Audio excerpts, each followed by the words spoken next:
Hello, students. Today we are going to learn about the most important topic called tax.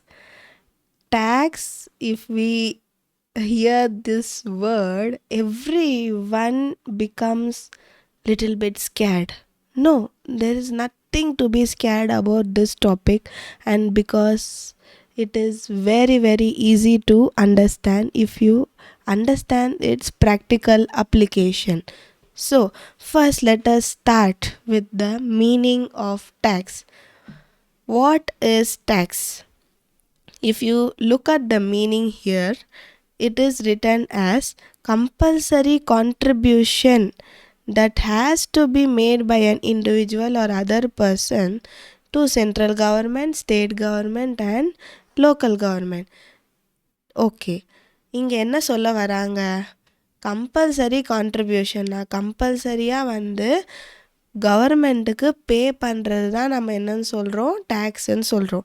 டேக்ஸை ரெண்டு கேட்டகரியாக பிரிக்கிறாங்க. First என்னவா இருக்குது அப்படின்னு கேட்டிங்கன்னா டைரக்ட் டேக்ஸ்.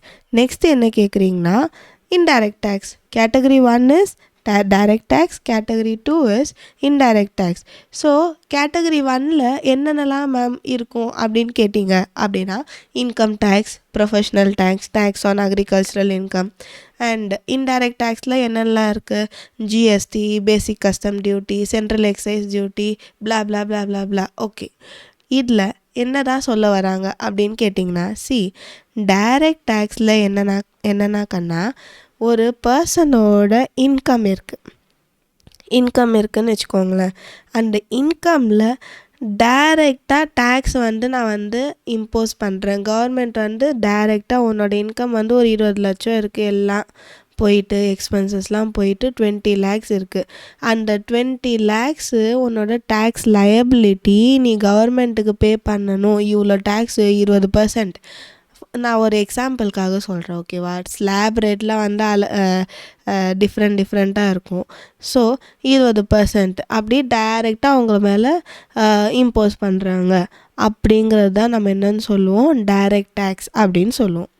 இன்டைரக்ட் டேக்ஸ்னால் என்ன மேடம்?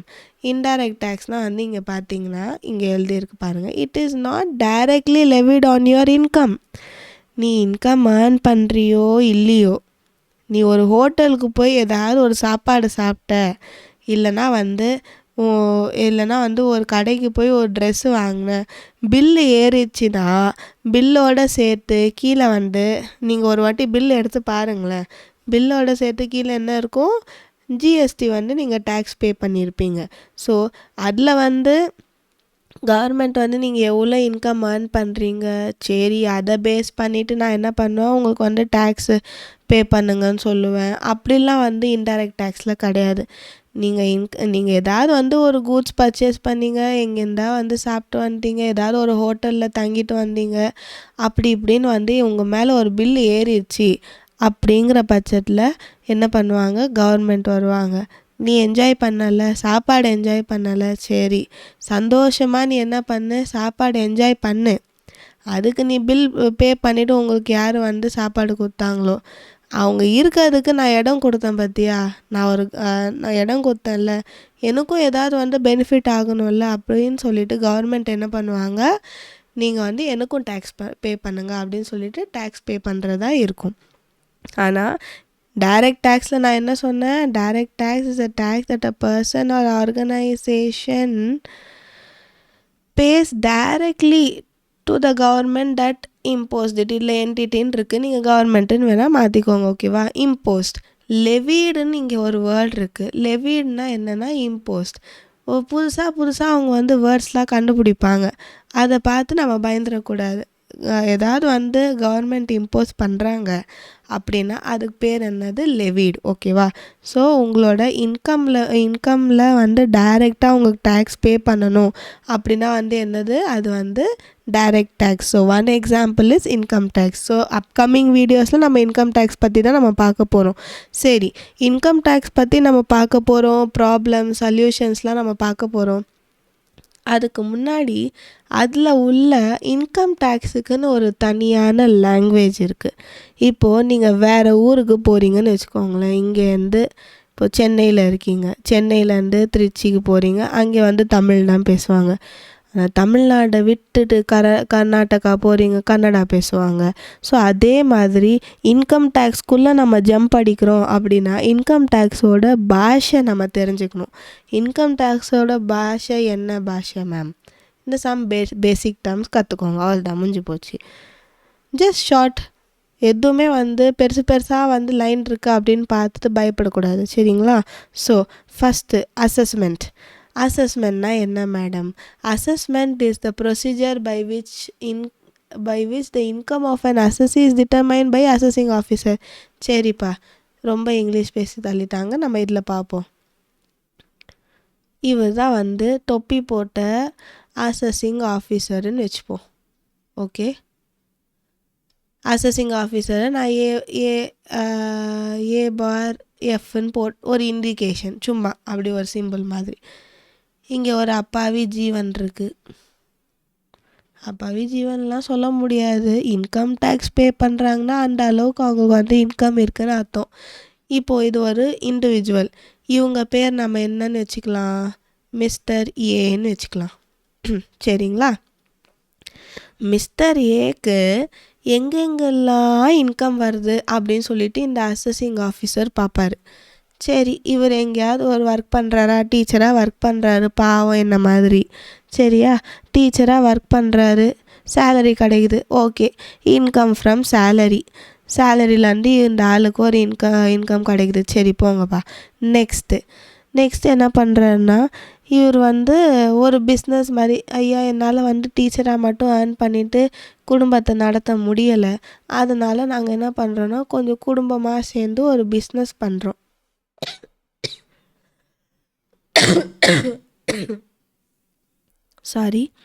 குடும்பமாக சேர்ந்து வந்து நாங்கள் என்ன பண்ணுறோம்? பிஸ்னஸ் பண்ணுறோம். என்ன பிஸ்னஸ் பண்ணுறீங்க சார் அப்படின்னு கேட்டிங்கன்னா, ஃபேஷன் டிசைனிங் பிஸ்னஸ், இல்லைனா டெக்ஸ்டைல் பிஸ்னஸ், ஏதோ ஒரு பிஸ்னஸ்லேருந்து இந்த ஆளுக்கு வந்து இன்கம் கிடைக்குது, சரி. அதுக்கப்புறம் வீடு விற்றுத்தாரு, இல்லைனா வந்து ஷேர் மார்க்கெட்டில் என்ன பண்ணுறாரு, ஏதாவது வந்து ஷேர் மார்க்கெட்லேருந்து பல்காக அமௌண்ட் கிடச்சிருக்கு, அப்போ அது வந்து நம்ம என்னென்னு சொல்லுவோம்? கேபிட்டல் கெயின்னு சொல்லுவோம். இதெல்லாம் போக போக உங்களுக்கு புரியும். ஜஸ்ட்டு ஒரு பர்சனோட இன்கம் எங்கெங்கெல்லாம் வருதுன்னு சும்மா ஒரு எக்ஸாம்பிள் சொன்னேன். சரி, எங்கெல்லாம் வந்து உனக்கு இன்கம் வருதா? ஸோ இதை வந்து என்ன பண்ணுவாங்க? அசஸ் பண்ணுவாங்க. இவ்வளோ இன்கம் கிடச்சிருக்கு மிஸ்டர் ஏக்கு அப்படின்னு சொல்லிட்டு அசஸ் பண்ணுற ப்ரொசீஜர் பேர் தான் நம்ம என்னன்னு சொல்லுவோம்? அசஸ்மெண்ட் அப்படின்னு சொல்லுவோம். புரிஞ்சிச்சா? இன்கம் டேக்ஸ் லாங்குவேஜ் அவ்வளோவும் கஷ்டமாக இல்லைல்ல? ரொம்ப சந்தோஷம். நெக்ஸ்ட்டு என்ன சொல்கிறாங்க? அசஸி யார்ரா? இந்த மிஸ்டர் ஏ தாண்டா அசஸி. பெருசாக ஒன்று இவங்க இங்கிலீஷ் தள்ளுறாங்க, நமக்கெல்லாம் தெரியாது. மிஸ்டர் ஏ தான் யார்? அசஸி. இவர் என்ன பண்ணுறாரு? எனக்கு இங்கேருந்து இன்கம் கிடச்சிருக்கு, அங்கேருந்து இன்கம் கிடச்சிருக்கு அப்படின்னு சொல்லிட்டு அசஸிங் ஆஃபீஸர் வந்து ஒரு ப்ரொசீஜர் வச்சு அசஸ்மெண்ட் பண்ணி முடிச்சாச்சு. அதுக்கப்புறம் அசஸிங் ஆஃபீஸர் என்ன சொல்கிறாரு? எப்பா நீ இவ்வளோ டேக்ஸ் பே பண்ணணும், கமான் நீ டேக்ஸ் பே பண்ணு அப்படின்னு சொல்லிட்டு சொல்கிறாரு. ஸோ இவரும் வந்து என்ன பண்ணுறாரு? டேக்ஸ் பே பண்ணுறாரு. ஸோ அவர் தான் நம்ம என்னன்னு சொல்லுவோம்? அசஸின்னு சொல்லுவோம். The one who pays tax to the government.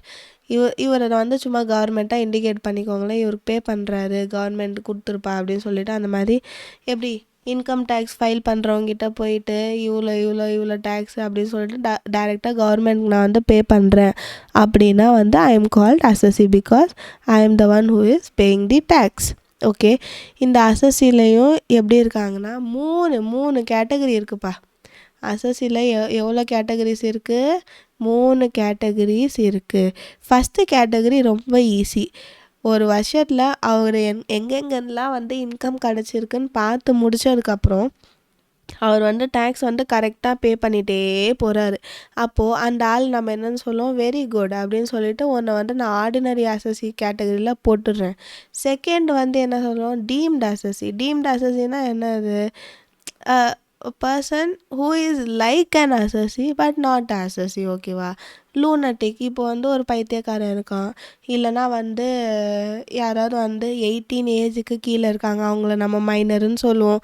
அவங்களுக்கு நிறைய சொத்து இருக்குது, ஹவுஸ் ப்ராப்பர்ட்டி, ஹவுஸ் இருக்குது, பெரிய வீடு இருக்குப்பா, இந்த சென்னையில் பெரிய வீடு இருக்குது, நுங்கம்பாக்கத்தில் ஒரு வீடு இருக்குது, வில்லிவாக்கமில் ஒரு வீடு இருக்குது. இவர் வந்து நுங்கம்பாக்கமில் இருக்கிறாரு, வில்லிவாக்கமில் வந்து வீடை வந்து என்ன பண்ணியிருக்காரு, ரெண்ட்டுக்கு விட்ருக்காருன்னு வச்சுக்கோங்களேன். ஸோ அவங்க வந்து ஒரு மைனராக இருக்காங்க, அவ்வளோ சொத்து வந்து அவங்க அப்பா வச்சுட்டு போயிட்டாங்க. அந்த மாதிரிலாம் வந்து ஒரு கேஸ் இருக்குன்னா அவங்கள நம்ம என்னன்னு சொல்லுவோம், டீம்டு அசஸி. சரிப்பா நீ மைனர், நீ வந்து என்ன பண்ணாத, டேக்ஸ் பே பண்ணாத அப்படின்னு சொல்லிட்டு நம்மளால சொல்ல முடியாது. அவங்கள வந்து நம்ம எதில் கேட்டகரைஸ் பண்ணுவோம், டீம்டு அசஸிங்கிற இதில் கேட்டகரைஸ் பண்ணுவோம். நெக்ஸ்ட் அசஸி இன் டிஃபால்ட். அசஸி இன் டிஃபால்ட் வந்து எப்படின்னா, நம்ம ஸ்டூடெண்ட்ஸ் மக்கள் மாதிரி. எப்படி மேம் வந்து சொல்லுவாங்க, பா அசைன்மெண்ட் வந்து என்ன பண்ணுங்கள், நீங்கள் சப்மிட் பண்ணுங்கள், இந்த டேட் நெக்ஸ்ட் டியூஸ்டேக்குள்ளே நீங்கள் சப்மிட் பண்ணணும், உங்களுக்கு வந்து இன்டர்னல்ஸ் அப்படின்னா நான் அப்போ தான் கொடுப்பேன் அப்படின்னு வந்து ஏதாவது சொல்லுவாங்க. அப்புறம் நம்ம என்ன பண்ணுவோம், நெக்ஸ்ட்டு டியூஸ்டே தானே, சும்மா அப்படி ஜாலியாக இருப்போம் அப்படின்னு சொல்லிட்டு ஜாலியாக இருந்துக்கிட்டு அப்புறமா நம்ம என்ன பண்ணுவோம், இன்றைக்கி கொடுக்குறேன் மேம், நாளைக்கு டியூஸ்டேவும் முடிஞ்சு போயிருக்கும், ஓகேவா, இன்றைக்கி கொடுக்குறேன், நாளைக்கு கொடுக்குறேன், பெருசாக வந்து வகை வகையாக பனிஷ்மெண்ட்லாம் வாங்கி முடிச்சுட்டு அதுக்கப்புறம் நம்ம போய் என்ன பண்ணுவோம், நம்ம அசைன்மெண்ட் சப்மிட் பண்ணுவோம். அதே மாதிரி சில மக்கள் இருப்பாங்க, எப்படி, who is liable to pay tax but tin pay. என்ன பண்ணுவாங்க, நீ பே பண்ணுறான்னு சொல்லி கவர்மெண்ட் கற்றுன்னு கற்றுவோம். ஆனால் வந்து நாங்கள் வந்து பே பண்ணாமலே அப்படியே உட்காண்ட்ருப்போம், இது இடித்து வச்ச புளி மாதிரி அப்படியே உட்காண்ட்ருப்போம். ஸோ அதுதான் வந்து நம்ம என்ன சொல்கிறது, அசஸி இன் டிஃபால்ட் அப்படின்னு சொல்லுவோம். சரிங்களா. ஸோ இந்த 3 கேட்டகரி முடிஞ்சிச்சு. இப்போது தேர்டு டேர்ம் இஸ் பர்சன். பர்சன்னா என்ன, இந்த பர்சன் அந்த பர்சன்னு சொல்லி நம்ம லோக்கலாக பேசுகிறது வந்து இன்கம் டேக்ஸ் லாங்குவேஜுக்கு புரியாது. இன்கம் டேக்ஸ் லாங்குவேஜுக்கு இந்த 8 பேர் தான்ப்பா பர்சன். யார் யார், individual, Hindu undivided family, company, firm, association of person, body of individuals, local authority, artificial person. இவங்க இந்த 8 பேரை தான் வந்து இன்கம் டேக்ஸ் டிபார்ட்மெண்ட் என்னவா ரெக்கக்னைஸ் பண்ணும், பர்சனாக வந்து ரெக்கக்னைஸ் பண்ணும். மற்றவங்களெல்லாம் வந்து பர்சன் கிடையாதுன்னு சொல்லிட்டாங்கப்பா, அவ்வளோதான். ஸோ இதை பற்றின எக்ஸ்ப்ளனேஷன் அப்கமிங் வீடியோஸில் உங்களுக்கு கிடைக்கும். ஏன்னா ரெசிடென்ஷியல் ஸ்டேட்டஸ் நான் ஸ்டார்ட் பண்ணும்போது இது என்னதுன்னு நான் உங்களுக்கு சொல்லுவேன். இப்போதைக்கு இதை மட்டும் புரிஞ்சு வச்சுக்கோங்க, சரிங்களா. இப்போது நெக்ஸ்ட்டு ப்ரீவியஸ் இயர்னால் என்ன மேம், ப்ரீவியஸ் இயர்னால் என்ன, அசஸ்மெண்ட். இது 2 புரிஞ்சு வச்சுக்கோங்க கண்ணா, போதும். அசஸ்மெண்ட்னா என்ன, அசஸினா என்ன, ப்ரீவியஸ் இயர்னால் என்ன, அசஸ்மெண்ட் இயர்னால் என்ன. ப்ரீவியஸ் இயர் அசஸ்மெண்ட் இயர் என்னன்னு உங்களுக்கு புரிஞ்சு போச்சுன்னா நீங்கள் சம்ஸ்லாம் ஈஸியாக சால்வ் பண்ணலாம். நம்மளோட ப்ரீவியஸ் இயர் என்னப்பா, இப்போது நம்மளோட ப்ரீவியஸ் இயர் வந்து 2024-25, அசஸ்மெண்ட் இயர் வந்து 25-26. அது எப்படி மேம் நீங்கள் சொல்கிறீங்க, 2024-25 நீங்கள் ஏதாவது இன்கம் ஏர்ன் பண்ணியிருப்பீங்க, ஓகேவா. ஃபினான்ஷியல் ஒரு அக்கௌண்ட் ஸ்டூடெண்ட்டாக உங்களுக்கு ஃபினான்ஷியல் இயர்னால் என்னன்னு தெரிஞ்சிருக்கணும். ஃபினான்ஷியல் இயர் முடிஞ்சு போச்சு, அதுதான் வந்து நம்ம என்னென்னு சொல்லுவோம், ப்ரீவியஸ் இயர்னு சொல்லுவோம். 2024-25 வந்து நீங்கள் என்ன இன்கம் ஏர்ன் பண்ணியிருக்கீங்க அந்த இயர் தான் நம்ம என்னென்னு சொல்லுவோம், ப்ரீவியஸ் இயர் அப்படின்னு சொல்லுவோம். அந்த ஏர்ன் பண்ணிங்க பார்த்தீங்களா, அந்த இன்கம் ஏர்ன் பண்ணது 25-26 இப்போது நடந்துகிட்ருக்க இயரில் வந்து அசஸ் பண்ணிவிட்டு இந்த இயரில் வந்து நீங்கள் டேக்ஸ் பே பண்ணுறீங்க அப்படின்னா வந்து அது என்னது, அசஸ்மெண்ட் இயர். ஜஸ்ட் வந்து ஒரு சிம்பிளான ஸ்டேட்மெண்ட்டில் நான் உங்களுக்கு சொல்லிட்டேன். ஸோ இதுதான் வந்து ப்ரீவியஸ் இயர், இதுதான் வந்து அசஸ்மெண்ட் இயர். நெக்ஸ்ட்டு வீடியோஸில் நம்ம வந்து residential status of individual, company, Hindu undivided family அப்படின்னு சொல்லிட்டு நம்ம நிறைய விஷயத்த கற்றுக்கலாம். இன்கம் டேக்ஸு கஷ்டம்னு சொல்லிட்டு உங்கள் மைண்டில் இருந்துச்சுன்னா தயவு செஞ்சு அது வந்து என்ன பண்ணிவிடுங்க, மைண்டிலேருந்து எடுத்துருங்க. அது வந்து ஒரு என்ன சொல்கிறது, ஒரு பொய்யான ஒரு தாட். ஸோ அதனால் இன்கம் டேக்ஸ் வந்து உங்களுக்கு பேசிக்கு லாஜிக் புரிஞ்சிச்சுன்னா உங்களுக்கு வந்து சம்ஸ்லாம் வந்து ஈஸியாக இருக்கும். சரிங்க மக்களே, நான் இப்பொழுது விடை பெறுகிறேன். நெக்ஸ்ட் வீடியோவில் பார்ப்போம். Bye bye.